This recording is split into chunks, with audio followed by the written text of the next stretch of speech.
It's Two Guys Take On Movies, and as you all know, we already saw X-Men Apocalypse, and we're gonna give you our review of it. And because there's a lot of talk on the internet about it, especially from critics and professional reviewers, and we are reviewers too, but we're not getting paid, so we consider ourselves fan reviewers. Ignore everything you heard so far about the movie being bad, about third act being underwhelming, or that it movie falls apart in the third act, because none of it is true, at least in our opinion. And the movie is great. Probably one of the best. Probably, listen to me. It's one of the best comic book movies that came out this year. I mean, by far. I didn't give a high rating to Deadpool, but you know what? I gave Civil War, I mean, 11 out of 10, and I gave Batman v Superman 8 out of 10.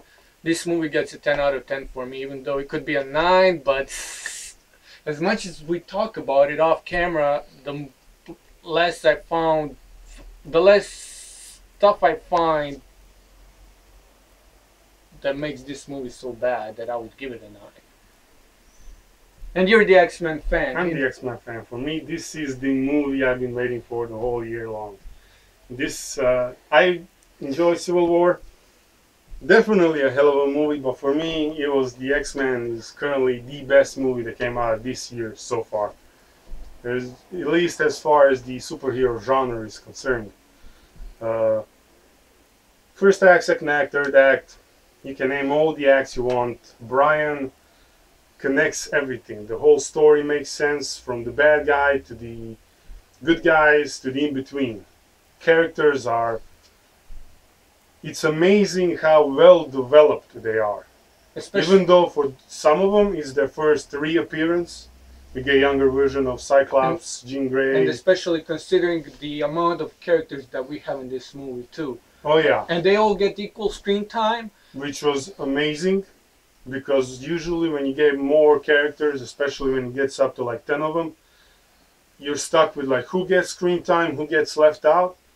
There's no getting left out here. It's from the minor ones of Angel and Nightcrawler. I call them minor, but the amount of screen time they get their own solo act. It's more like it's more like Civil War than Avengers: Age of Ultron, where Age of Ultron had limited amount of times, and therefore every character got less of a screen time. In Civil War, every character got almost equal screen time, and in this, I wouldn't compare them to any of them, just from the fact that Brian was able to give them all equal amount of screen time. So you can't really say it's like this one or like that one, because honestly, to have this many characters, to have basically 2 hours and 24 minutes in a movie and give them all the screen time they deserve, to properly develop the characters, hats off, man. This is, for me, by far the best movie of the year. And also the score sticks to the general X-Men score sound. It's very similar to the previous movies, and it keeps going throughout the whole movie. And I'm not gonna say it's almost like a character in and of itself, but the score is great and amazing. Definitely whoever did the job on that one did a great job. As far as the continuity goes, if you saw all the previous X-Men movies, this is just another part of the story that will continue all the previous movies, including Days of Future Past, to what we saw in the first X-Men movie. Almost to it. It's almost there as far as the continuity goes. We're getting closer to that part of the continuity, even though we're gonna eventually get a different story than what we had in the first X-Men movie. And speaking of the first X-Men movies, to all of you who don't like Jennifer Lawrence, who don't like her mystique, you're barely gonna notice her in the movie because she gets equal amount of time, so it's like she's not gonna bother you that much. Also, to everybody who hated Cyclops in the first 3 movies, we all did. You're not gonna hate him anymore. No, you're gonna hate him again. Like Not so much, but he's younger, so you're gonna be able to grow in that one. I didn't. He's gonna annoy you because the thing is, if you watch the first three ones, the annoying part of Cyclops is still there. So even though it's a different character, different actor, it's still a little bit annoying. Not to me. I liked him. Sorry, Where sorry. I To hated me, him. it's still annoying. Like I just want somebody to slap him, but that didn't happen. I didn't have that. That feeling. would make it like That- if somebody slapped Cyclops at some point, it would be. You know Oh, what? yeah. If somebody did it to this version of younger Cyclops, I feel kind of bad for I the would. guy. I'd be like, yes, finally, somebody slapped him.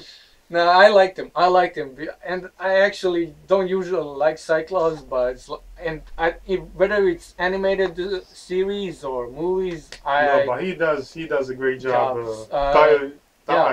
Ty Sheridan. Yeah, Ty Sheridan.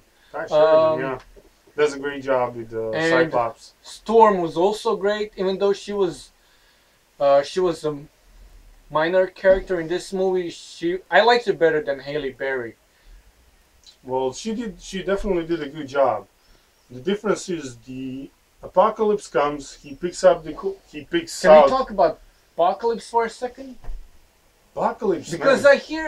I hear like these professional reviewers and critics, they are bothered by the fact that Apocalypse is godlike, and to them that is a problem because you can't emotionally connect with the character, blah blah blah, and this and that, and Okay, so here's the thing. Paul Deveron Oscar Isaacs does a great job on Apocalypse. His premises is simple. When he steps onto the set, he is godlike, correct. But the way Oscar does it, he's not just godlike. I wouldn't say pure evil, just because you can't really call something pure evil. no, But- he's not evil because he's not- he believes that what he's doing is good. So He it's like, sees the world. He's been asleep for 3,000-4,000 years. yeah, And now he wakes up and he sees the world in which, in his words, the lesser beings are now ruling the world. And his job is to correct it, to basically annihilate human race and leave the mutants, or enslave the human race. And he sees that as something that is right. yeah. And therefore, what he does is he brings these horsemen of apocalypse together. My rating is still 10 out of 10, so yeah, definitely go see it. I saw it in 2D, he saw it in 3D. I saw him in 3D, and it's pure brilliance. Yeah, As far as, yeah, visually, I got no complaints whatsoever. yeah, If I and- ever got my money's worth out of a movie ticket, I got my money's worth. yeah, definitely. And the more we talk about the movie, though, The better it gets. Yeah, so That's how good he is. I mean, hats off. yeah, we definitely see it more times, but our budgets are constrained, so we can go see movies more times. We wish we could, but we can't. if we had, this would be one like you just do it all day long. Cinestar, if you're watching this, if we could get free passes, I mean, Yeah. on and off. Let us know how you like the X-Men, how you like Apocalypse. If you don't what like it think the of first time around, just go watch it again. Yeah, if you And don't, if that doesn't work, just do it again. Like eventually, you're gonna like the movie. yeah, it's like, come on. Yeah. But yeah, leave some comments below. Talk to us about a movie. Follow me on social media, subscribe, share. Let's talk. You can do it. Peace out.